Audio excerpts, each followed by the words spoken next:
नमस्कार साथियों, आपका स्वागत है जय बजरंग इंस्टीट्यूट पर। जैसा कि हमने मध्य प्रदेश का जो दूसरी यूनिट है इतिहास और संस्कृति, तो उसमें इतिहास में हमने आपका एक गर्दभील वंश करा दिया था और कच्छप घाट वंश करा दिया। आज हम चलते हैं तीसरे वंश की तरफ, ओलिकर वंश की तरफ। ये वंश बहुत ही महत्वपूर्ण है, मेंस में भी है, प्री में भी है, और मध्य प्रदेश का कोई सा भी एग्जाम हो उसके लिए अत्यंत महत्वपूर्ण दृष्टि से देखे गए हैं। जैसे कि एमपीएसआई चल रहा है, एमपीएक्सआई चल रहा है, तो सभी के लिए बहुत ही महत्वपूर्ण वीडियो। चलते चर्चा करते हैं हम इस पर।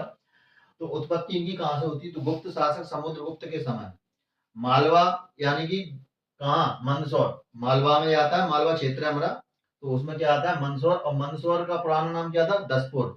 दसपुर में मालवों की एक शाखा ओलिकर वंश की स्थापना 4वीं से 6वीं शताब्दी में हुई। कब हुई? 4वीं से 6वीं शताब्दी में हुई। राजनीतिक स्थिति क्या थी? ये गुप्तों के सामंत थे। भाई गुप्तों के समय इनकी उत्पत्ति हो रही, तो गुप्तों के सामंत है, सीधी सी बात है। राजधानी दसपुर है, और दसपुर यानी कि मंदसौर पुराना नाम। धर्म इनका वैष्णव धर्म है, शैव धर्म को नहीं मानते थे, वैष्णव धर्म को मानते थे। शाखाएं, दो शाखाएं थी, प्रथम ओलिकर वंश और द्वितीय ओलिकर वंश। प्रथम ओलिकर वंश के जो संस्थापक थे वह जयवर्मन या जयवर्मा थे, और द्वितीय ओलिकर वंश के जो संस्थापक थे उनको हम द्रव्यवर्मन के नाम से जानते हैं। जानकारी के स्रोत इनके कहां से मिलते हैं? तो कुछ अभिलेख हैं, वो हमको याद रखने पड़ेंगे। जैसे कि नरवर्मन का मंदसौर अभिलेख, बिहार का कोटरा अभिलेख, विश्ववर्मन का गंगाधर अभिलेख, बंधुवर्मन का दसपुर अभिलेख, और यशोवर्मन का सौंदनी और मंदसौर अभिलेख। इसके बाद रीस्थल का सीतामऊ मंदसौर अभिलेख। इन अभिलेखों से हमें ओलिकर वंश की जानकारी मिलती है। अब जो रीस्थल अभिलेख है, इसमें द्वितीय ओलिकर वंश का वर्णन किया गया है। इसकी खोज 1983 में की गई है। इसकी भाषा कैसी है? प्राकृतक है। और लिपि कैसी है? ब्राह्मी है। वर्णन ओलिकारा में इसका वर्णन देखने को मिलता है। इसके बाद बात कर लेते हैं हम प्रथम ओलिकर वंश के, इनके अलावा और कौन कौन से शासक प्रमुख हुए। तो देखिए, जयवर्मन, जयवर्मन के बाद कौन आया? सिंहवर्मन, नरवर्मन, विश्ववर्मन और बंधुवर्मन। इसमें से आपके जयवर्मन, नरवर्मन, विश्ववर्मन और बंधुवर्मन बहुत ही महत्वपूर्ण शासक हुए हैं। इनके विषय में थोड़े थोड़े से जो फैक्ट हैं, जिस तरीके से मैंने आपको कवर किया है उसी तरीके से यदि आप नोट्स में लिखते हैं तो क्वेश्चन आपका कहीं बाहर नहीं जाएगा। तो जयवर्मन का अभिलेख दसपुर में ओलिकर वंश के संस्थापक यानी कि दसपुर अभिलेख में इनका वर्णन मिलता है। इसके बाद तुम्हारा आते हैं नरवर्मन पर। नरवर्मन वास्तविक संस्थापक थे प्रथम ओलिकर वंश शाखा के, ठीक है, और ये चंद्रगुप्त द्वितीय के समकालीन थे।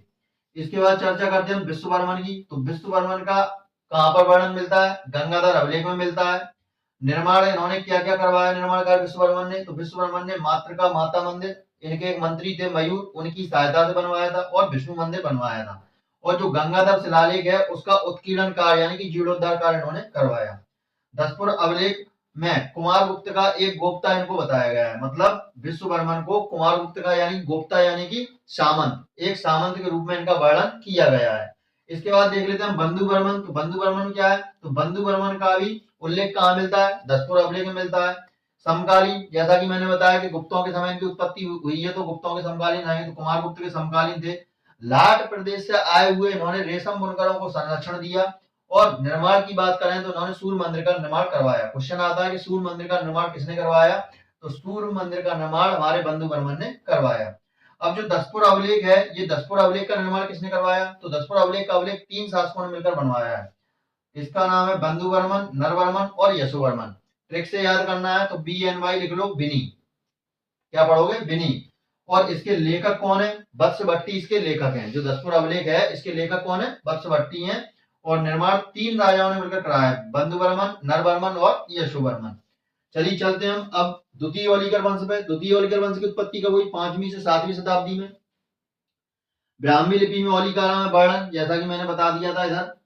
प्रमुख शासक कौन कौन से हुए हैं? द्रव्यवर्मन, जयवर्मन, अजीतवर्मन, विभीषणवर्धन, प्रकाशधर्मा, यशोधर्मा, कृष्णवर्मा और राजवर्धन। अब देखो, इन शासकों को याद करने के लिए मैंने एक ट्रिक बनाई है। ट्रिक क्या है? डीजे से अब प्यार करा। मतलब डीजे पे भैया नाचोगे कूदोगे, तो डीजे से क्या किया तुमने? प्यार करा। तो डी से क्या हो जाएगा? द्रव्यवर्मन। जे से क्या हो जाएगा? जयवर्मन। ए से क्या हो जाएगा? अजीतवर्मन। वी से क्या हो जाएगा? विभीषणवर्धन। पी से क्या हो जाएगा? प्रकाशधर्मा। वाई से यशोधर्मा। और फिर तुम्हारा आ जाएगा कृष्ण से प्यार करा, ठीक है। इसके बाद का से हो जाएगा कृष्ण धर्मा या कृष्ण वर्मा, और रा से तुम्हारा क्या हो जाएगा? राज्यवर्धन। तो इस तरीके से, इस ट्रिक के माध्यम से आप द्वितीय ओलिकर वंश के शासकों के नाम अच्छे से याद कर सकते हैं। अब इन शासकों में आपका प्रकाशधर्मा, यशोधर्मा बहुत ही महत्वपूर्ण है, और ये क्या थे, सभी गुप्तों के सामंत थे, ठीक है। और इन सभी का आपका अगर अभिलेख आपको याद रखने हैं तो दसपुर का मंदसौर अभिलेख और दियस्थल सीतामऊ अभिलेख आपको विशेष तौर पर याद रखने हैं, क्योंकि जब आप एमसीक्यू लगाओगे या मैं अपनी टेस्ट सीरीज में आपको एमसीक्यू लगवाऊंगा तो उसमें आपको ऐसे प्रश्न देखने को मिलेंगे। अब यहाँ पर इन्होंने क्या किया था, जो द्वितीय अलीगर वंश थे, इसमें जो जय द्रव्य वर्मन थे, इन्होंने कालिदास द्वितीय को संरक्षण दिया, और कालिदास द्वितीय ने रघु दिग्विजय नामक एक संरचना की।